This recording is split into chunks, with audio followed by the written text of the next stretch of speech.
Twinklish kids, it's twinkle time.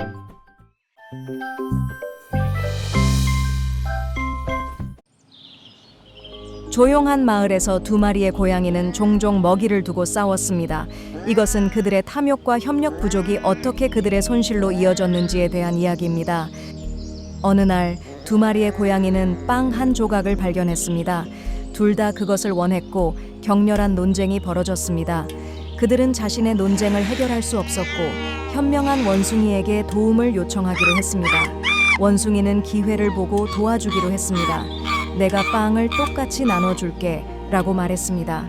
그는 빵을 두 조각으로 나눴지만 한 조각이 조금 더 컸습니다. 이건 공평하지 않아, 원숭이가 말했습니다. 그는 더 큰 조각에서 한 입 베어물어 크기를 맞췄습니다. 그러나 이제 다른 조각이 더 커졌기 때문에 그는 그 조각에서도 한 입 베어물었습니다. 이것은 빵이 없어질 때까지 계속되었습니다.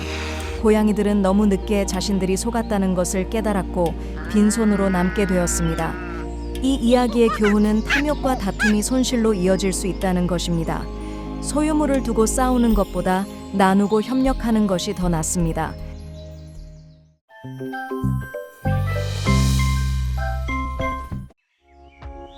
울창한 숲 속에서 사슴, 까마귀, 쥐, 거북이라는 4명의 예상치 못한 친구들이 조화롭게 살고 있었습니다.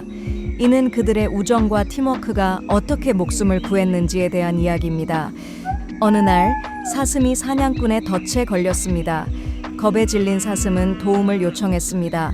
하늘을 날고 있던 까마귀는 덫에 걸린 사슴을 발견하고 쥐와 거북에게 알렸습니다. 쥐는 급히 현장으로 달려가 사슴을 묶고 있는 밧줄을 갉아먹기 시작했습니다. 한편 거북은 도덕적 지지를 제공하기 위해 천천히 다가왔습니다. 쥐가 사슴을 풀어준 순간 사냥꾼이 도착했습니다. 사슴이 풀려난 것을 보고 사냥꾼은 거북을 잡으려 했습니다. 사슴, 까마귀, 쥐는 빠르게 계획을 세웠습니다. 사슴은 사냥꾼의 주의를 끌기 위해 부상당한 척했고 까마귀는 혼란을 일으켰습니다.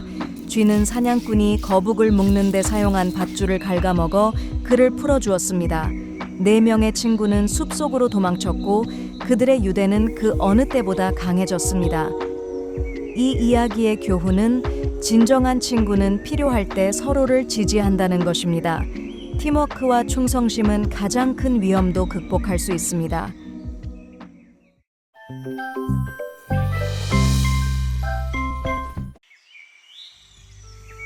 작은 마을에서 한 농부와 그의 가족은 애완 몽구스와 평화롭게 살고 있었습니다. 이것은 신뢰와 오해에 대한 이야기입니다. 어느 날 농부의 아내는 아기를 몽구스에게 맡기고 물을 가지러 갔습니다. 그녀가 없는 동안 독사가 집에 들어와 아기에게 다가갔습니다. 용감한 몽구스는 뱀과 싸워 그것을 죽이고 아기를 구했습니다. 농부의 아내가 돌아왔을 때 그녀는 몽구스가 입과 발에 피가 묻은 채 문 앞에 있는 것을 보았습니다. 성급하게 결론을 내린 그녀는 몽구스가 아기를 해쳤다고 생각했습니다. 분노에 휩싸인 그녀는 무거운 냄비를 몽구스에게 던져 즉시 죽였습니다. 집 안으로 달려 들어가자 그녀는 아기가 무사하고 죽은 뱀 옆에 있는 것을 발견했습니다.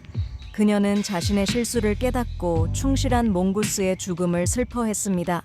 이 이야기의 교훈은 성급한 행동과 성급한 결론이 비극적인 결과를 초래할 수 있다는 것입니다.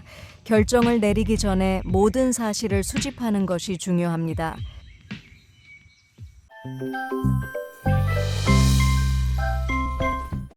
풍요로운 숲속 강계, 원숭이가 망고, 나무 위에서 행복하게 살고 있었습니다. 강 건너편에는 교활한 악어가 살고 있었습니다.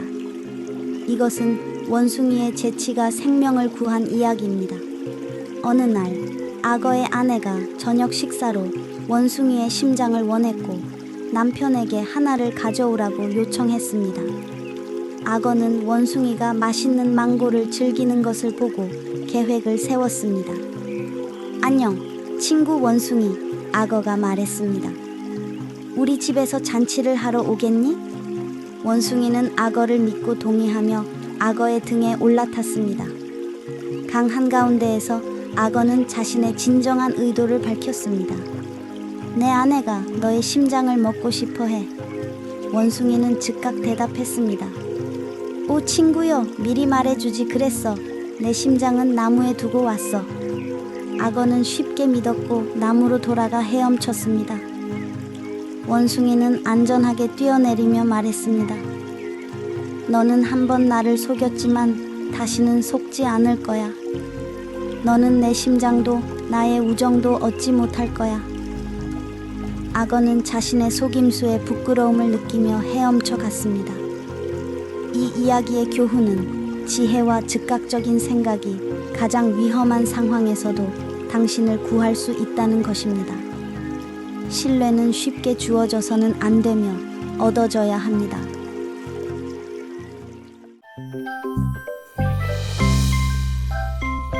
울창한 숲속 깊은 곳에 정글의 왕인 강력한 사자가 살고 있었습니다. 이것은 작은 쥐가 어떻게 그의 예상치 못한 구원자가 되었는지에 대한 이야기입니다. 어느 날 사자는 나무 아래에서 따뜻한 햇살을 즐기며 평화롭게 낮잠을 자고 있었습니다. 갑자기 작은 쥐가 숲 바닥을 바쁘게 지나가다가 실수로 사자의 발을 밟고 말았습니다. 잠에서 깨어난 사자는 큰 발로 쥐를 잡아버렸습니다. 내 잠을 방해하다니 감히.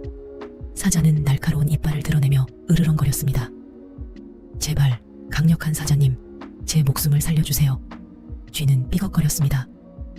저를 놓아주시면 언젠가 당신의 친절함에 보답할 것을 약속합니다. 사자는 작은 쥐가 자신을 도울 수 있다는 생각에 웃었지만 쥐를 놓아주기로 결정했습니다. 도망가라, 작은 거사. 그리고 다시는 나를 방해하지 마라. 사자는 말하며 쥐를 풀어주었습니다. 며칠 후 사자는 사냥꾼의 그물에 걸리고 말았습니다. 그의 힘에도 불구하고 그는 빠져나올 수 없었습니다. 좌절한 사자가 으르렁거리는 소리를 내자 익숙한 삐걱거리는 소리가 들렸습니다. 사자가 풀어준 작은 쥐가 달려왔습니다. 걱정하지 마세요, 친구. 쥐가 말했습니다. 날카로운 이빨을 사용하여 쥐는 사자가 자유로워질 때까지 밧줄을 갉아먹었습니다. 네가 내 생명을 구했어. 사자는 겸손하게 말했습니다. 이제 나는 가장 작은 생물도 큰 도움이 될 수 있다는 것을 알게 되었어. 이 이야기의 교훈은 아무리 작은 친절도 결코 낭비되지 않는다는 것입니다. 가장 작은 친구조차도 가장 소중한 친구가 될 수 있습니다. Like, share, subscribe, and follow for more. Enjoy!